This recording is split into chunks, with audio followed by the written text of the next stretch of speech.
এক ব্যক্তির বিবির ঘরে দুনিয়ার জমিনে কোনো সন্তান হয় না। সন্তান দুনিয়ার জমিনে আসে না। কত ডাক্তার, কবিরাজ, ওঝা, বৈদ্য কত চিকিৎসা করেছে। অনেক চিকিৎসা করার পরেও কোনো ওঝা, বৈদ্য, ডাক্তার তার চিকিৎসা করার পরেও তার বিবির গর্ভের মধ্যে সন্তান হয় না। এক প্রকারে ওই আল্লাহর বান্দা মনে মনে নিয়ত করলো, আল্লাহকে বলল, আল্লাহ ওয়াদা করলো, নিয়ত করলো, আল্লাহ তুমি যদি আমাকে দুনিয়ার জমিনে সন্তান দাও, হে আল্লাহর বান্দা খুব খেয়াল করে শোনেন, অল্প কিছুক্ষণের মধ্যে আমার ভাই চলে আসবে। আল্লাহ রব্বুল আলামিন আল্লাহর বান্দা নিয়ত করলেন, আল্লাহর বান্দা নিয়ত করলেন, আল্লাহ তুমি যদি আমার দুনিয়ার জমিনে একটা সন্তান দাও, মাত্র একটা সন্তান যদি তুমি আমার দুনিয়ার জমিনে দান করো, আল্লাহ আমি এক বেলা ভাত পায়খানা দিয়ে খাবো। এক বেলা ভাত, কথা কয় না, এক বেলা ভাত কি পায়খানা দিয়ে খাবো। এ আল্লাহর বান্দা, দুনিয়ার জমিনে যারা সুদ খাও খুব খেয়াল করে শুনেন, আল্লাহ রব্বুল আলামিনের ওই বান্দা নিয়ত করলেন, আল্লাহ তুমি যদি দুনিয়ার জমিনে আমার একটা সন্তান দাও, তাহলে সন্তান আল্লাহর দেওয়া অনেক বড় একটা নেয়ামত, ঠিক কিনা? সন্তান আল্লাহর দেওয়া বড় একটা নেয়ামত। এই সন্তান অনেক সময় অনেকে মেয়ে হলে অখুশি, আবার ছেলে হলে অখুশি। মেয়ে যারে দেয় না সে অখুশি, আবার ছেলে যারে দেয়, মেয়ে যারে দেয় না সে অখুশি, আবার মেয়ে যারে দেয়, ছেলে যারে দেয় না সে অখুশি। আল্লাহ রব্বুল আলামিনের বান্দা, আপনারা বলেন, ছেলে দেয় কে, মেয়ে দেয় কে? ছেলে দেয় কে, মেয়ে দেয় কে? খুশি কার?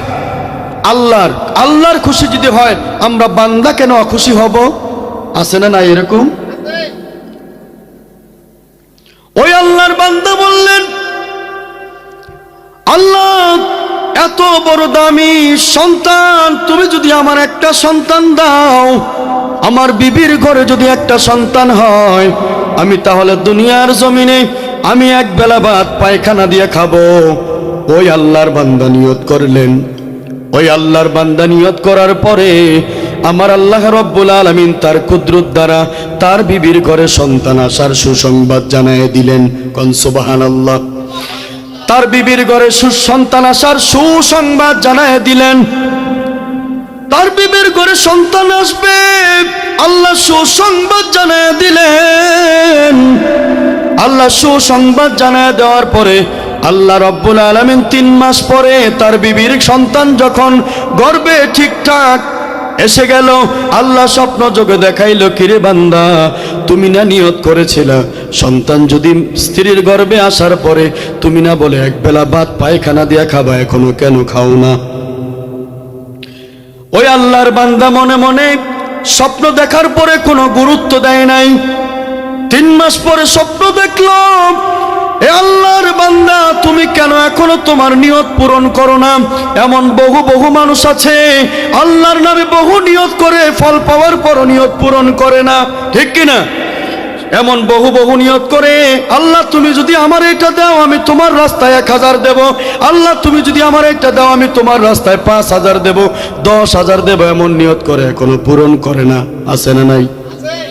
নিয়ত করেছে, ফল পাওয়ার পর আল্লাহর দরবারে শুকরিয়া আদায় করে না, নিয়ত পূরণ করে না। আল্লাহ বলেন, ওই সমস্ত বান্দাগুলা জালেম, যারা আমি আল্লাহর রাস্তায় নিয়ত করার পরে ফল পাওয়ার পরে পূরণ করে না, ঠিক কিনা? ফল পাওয়ার পরও যারা পূরণ করে না। 3 মাস পরে আল্লাহ স্বপ্ন দেখাইলো, বান্দা তুমি যে নিয়ত করেছ এক বেলা ভাত পায়খানা দিয়ে খাবে, এখনো কেন পূরণ করো না? কেন পায়খানা দিয়ে ভাত খাও না?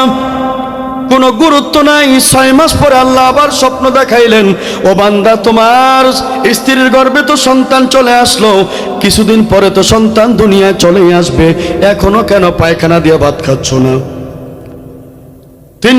6 মাস পরে স্বপ্ন দেখলেন, নিয়ত পূরণ করে না। আসলে বলেন, পায়খানা দিয়ে কি ভাত খাওয়া সম্ভব? ওই আল্লাহর বান্দা জোশের সাথে সাথে নিয়ত করে ফেলেছে, এখন তো পায়খানা দিয়ে ভাত খাইতে গেলে ঘৃণা করে, ঘৃণা লাগে, কেমনে খাবো, খাইতে পারে না। আল্লাহ রাব্বুল আলামিন 9 মাস পরে আবার ওই বান্দার স্বপ্ন দেখাইলেন, ও আল্লাহর বান্দা, ও আমার বান্দা, তুমি না নিয়ত করেছিলা তোমার স্ত্রীর গর্ভে সন্তান আসলে তুমি পায়খানা দিয়ে ভাত খাইবা, এখনো কেন খাও না? এ দুনিয়ার সুদ খাও যারা, ভালো করে শুনিয়া লও, ও বাবা, আমি তোমারে জাহান্নামে যাইতে কই না, আমি তোমারে জাহান্নামে যাইতে কই না। আল্লাহর জাহান্নাম বড় কঠিন। আল্লাহ বলে, আমি বান্দাগুলা বানাইছি, আমি আল্লাহ রব্বুল আলামিন জানি আমার এই বান্দাগুলা জাহান্নামের কতটুকু তাপ সহ্য করতে পারবে। যেই তাপ দিয়ে আমি জাহান্নাম বানাইছি, আমার বান্দাগুলা একটা সেকেন্ডও জাহান্নামের আগুন সহ্য করতে পারবে না, ঠিক কিনা? এই জন্য বাবারে আমার, হাতে ধরে পায়ে পড়ি, যারা দুনিয়ার জমিনে সুদের সাথে সম্পর্ক আছে, সুদ খাও আবার নামাজ পড়ো, সুদ খাও আবার মোল্লাগিরি করো, সুদ খাও আবার দুনিয়া রাষ্ট্র পরিচালনা করো। আল্লাহ রাব্বুল আলামিন বলেন, বান্দা, তোমার কোনো ইবাদত আমি আল্লাহর দরবারে কবুল নয় যতক্ষণ পর্যন্ত তোমার নামটা সুদের খাতায় থাকবে, ঠিক কিনা? যতক্ষণ পর্যন্ত তোমার নামটা সুদের খাতায় থাকবে, তোমার কোনো ইবাদত আল্লাহর দরবারে কবুল হবে না। ও আল্লাহর বান্দা, 3 মাস 6 মাস 9 মাস হয়ে গেল, এরপরে যখন সন্তান 10 মাস পরে যখন দুনিয়া চলে আসলো, আল্লাহ রাব্বুল আলামিন ফাইনাল স্বপ্ন দেখায় দিলেন, ও আল্লাহর বান্দা, আমার বান্দা, তুমি যে নিয়ত করেছিলা তুমি তোমার বিবির ঘরে সন্তান হলে এক বেলা ভাত পায়খানা দিয়ে খাবে, এখনো কেন খাচ্ছ না? এখনো কেন নিয়ত পূরণ করছো না? এবার আল্লাহ রাব্বুল আলামিন ফাইনাল একটা স্বপ্ন দেখায় দিলেন, ও আমার বান্দা, তুমি যদি পায়খানা দিয়ে এক বেলা ভাত না খাও, আমি আল্লাহ যেই নিয়ত করার কারণে তোমার দুনিয়ার জমিনে সন্তান দিয়েছি, ওই নিয়ত যতক্ষণ পূরণ না করবা, আমি আল্লাহ যেই সন্তান তোমার দিলাম, ওই সন্তানটা দুনিয়া থেকে উঠাই নিয়ে আসবো। আল্লাহু আকবার। ওই সন্তানটা দুনিয়া থেকে আমি উঠায় নিয়ে আসবো। তার মানে ওই বান্দার ফাইনাল স্বপ্ন দেখায় দিলেন।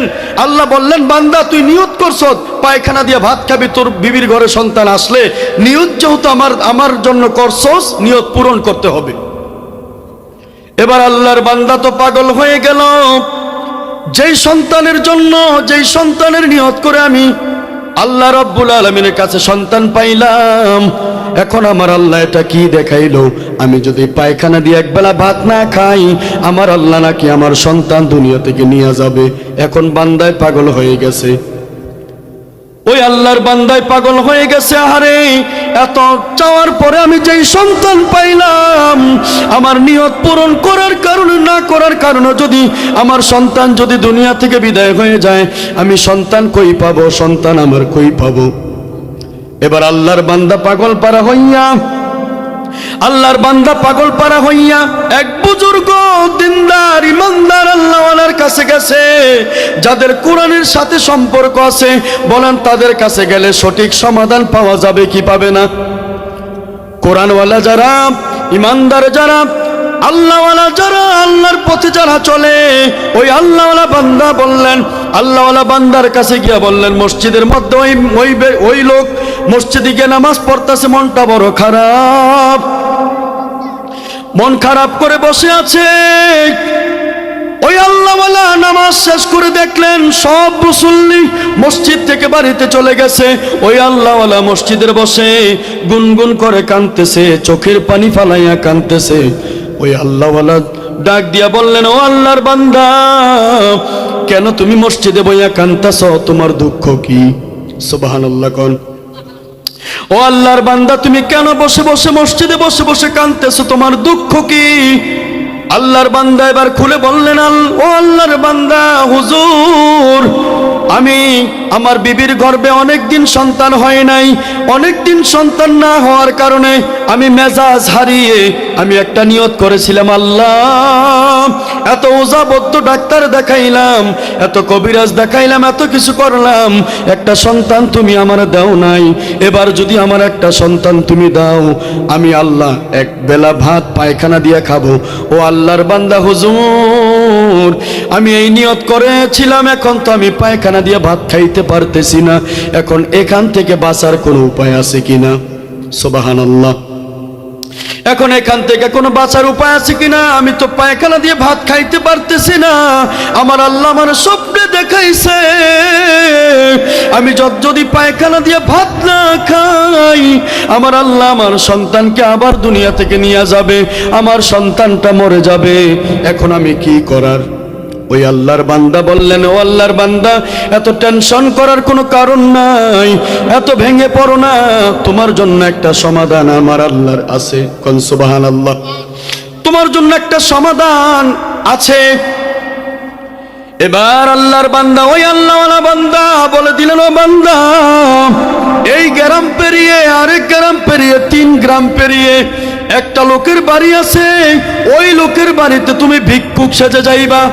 কি সাইজা? ওই লোকের বাড়িতে তুমি ভিক্ষুক সেজে যাইবা। ওই লোকটা কিন্তু অনেক ধনী। এবার ওই লোকটা ওই হুজুরের কথা শুনে ভিক্ষুক সেজে ওই ব্যক্তির বাড়িতে যাবে। ভিক্ষুক সাজলেন।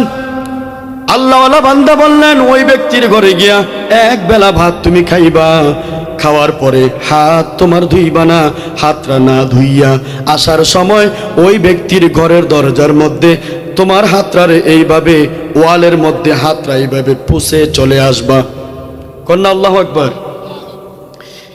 ওই ব্যক্তির ঘরে খানা খাওয়ার পরে তুমি হাত ধুইবা না, হাত না ধুয়ে তোমার হাতটাকে ওয়ালের সঙ্গে এইভাবে ঘষে ঘষে মুছে চলে আসবা।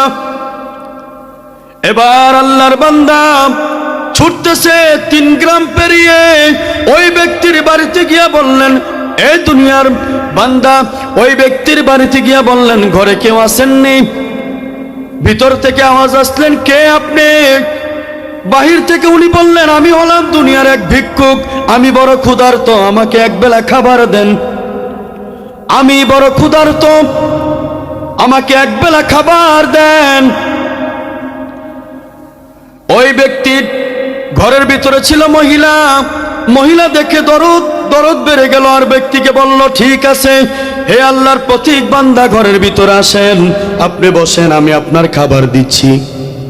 খাবার যখন দেওয়া হলো, খাবার খাওয়ার পরে ওই ব্যক্তি, ওই আল্লাহওয়ালা বান্দা বুজুর্গ ব্যক্তি বললেন, খাবারটা খাওয়ার পরে হাত ধুইবা না, হাত না ধুয়ে তুমি ঘরের ওয়ালের সঙ্গে হাতটা মুছে চলে আসবা।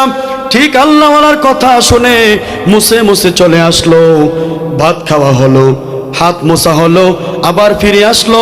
আল্লাহওয়ালা বান্দার কাছে আসলেন, হুজুর, আমি তো বললাম আমি একবেলা ভাত পায়খানা দিয়ে খাবো নিয়ত করলাম, আমারে যেই ঘরে পাঠাইলেন আমার তো কোরমা পোলাও মাংস দিয়া ভাত খাওয়াইছে, আমি তো বলেছিলাম পায়খানা দিয়া খাবো। আল্লাহর বান্দা বললেন, ওই বুজুর্গ ব্যক্তি বললেন, ও আল্লাহর বান্দা, এখন তুমি বাড়িতে চলে যাও, আবার কালকে সকালবেলা আমার কাছে আসিও। সুবহানাল্লাহ। আজকে চলে যাও, আবার কালকে তুমি আমার কাছে আসিও। আল্লাহর বান্দা ওই আল্লাহওয়ালা ব্যক্তির কথা শুনে বাড়িতে চলে গেল। সকালবেলা আবার ওই আল্লাহওয়ালা ব্যক্তির বাড়িতে হাজির। মসজিদে যখন আবার গেল, বললেন, আমি তো নিয়ত করেছিলাম একটা, হুজুর আপনি দিলেন কোনটা?